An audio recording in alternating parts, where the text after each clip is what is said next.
नमस्कार, मैं हूं सिद्धि सिंह और आप देख रहे हैं आगाज एक्सप्रेस। महाराष्ट्र की राजनीति में एकनाथ शिंदे और देवेंद्र फडणवीस के बीच चल रहा सत्ता संघर्ष आखिरकार खत्म हो गया।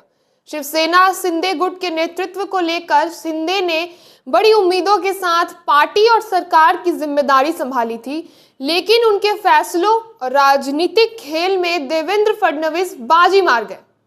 फडणवीस, जो भाजपा के तेज तरार नेता माने जाते हैं, उन्होंने अपनी रणनीतियों से ये साबित कर दिया कि उनका राजनीतिक अनुभव और संगठन कौशल भारी पड़ सकता है।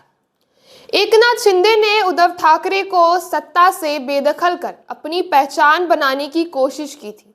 जब उन्होंने शिवसेना के भीतर से विद्रोह किया और भाजपा के साथ गठबंधन किया, तब लगा कि ये कदम उन्हें ऊंचाइयों पर ले जाएगा।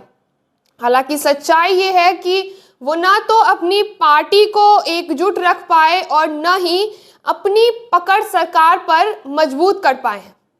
देवेंद्र फडणवीस ने शुरुआत से ही राजनीतिक संतुलन बनाकर रखा था। उन्होंने शिंदे को मुख्यमंत्री बनने दिया, लेकिन सरकार की असली कमान अपने हाथों में रखी थी।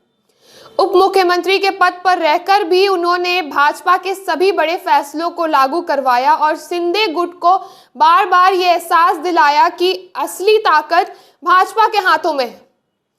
शिंदे के नेतृत्व को लेकर जनता और पार्टी के भीतर लगातार सवाल उठते रहे। उनकी नीतियों में स्पष्टता की कमी और शिवसेना के मूल विचारों से भटकाव ने कार्यकर्ताओं में असंतोष पैदा कर दिया था। वहीं दूसरी ओर फडणवीस ने अपनी छवि को एक स्थिर और मजबूत नेता के रूप में बनाए रखा, जिससे पार्टी कार्यकर्ताओं और जनता का भरोसा उनके प्रति बढ़ता चला गया।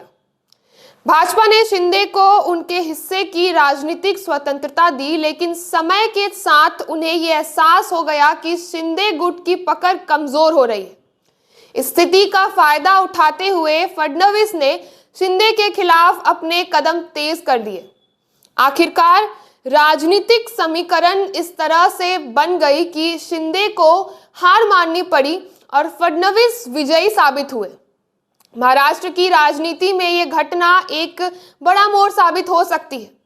फडणवीस ने ये दिखा दिया कि उनके पास राजनीतिक चतुराई और रणनीति का गहरा अनुभव है।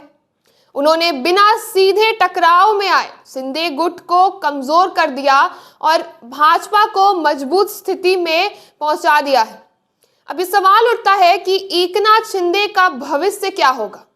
क्या वो भाजपा के सहयोग से दोबारा अपनी राजनीतिक पहचान बना पाएंगे या फिर उन्हें महाराष्ट्र की राजनीति से धीरे धीरे किनारे कर दिया जाएगा? वहीं फडणवीस के लिए ये अवसर है कि वो अपनी छवि को और मजबूत करे और अगले चुनाव के लिए पार्टी को तैयार करे। महाराष्ट्र की जनता ने भी इस पूरे घटनाक्रम को बड़े करीब से देखा है। ये साफ है कि राजनीति में चाल और रणनीति का खेल हमेशा निर्णायक होता है। एकनाथ शिंदे की हार और देवेंद्र फडणवीस की जीत ये दिखाती है कि राजनीतिक स्थिरता और सटीक निर्णय क्षमता की किसी भी नेता को शीर्ष पर बनाए रखने की जरूरत पड़ती है। महाराष्ट्र की राजनीति अब किस दिशा में जाएगी, ये देखना बेहद दिलचस्प होगा। तो ऐसे तमाम खबरों के लिए जुड़े रहिए हमारे साथ और देखते रहिए आगाज एक्सप्रेस।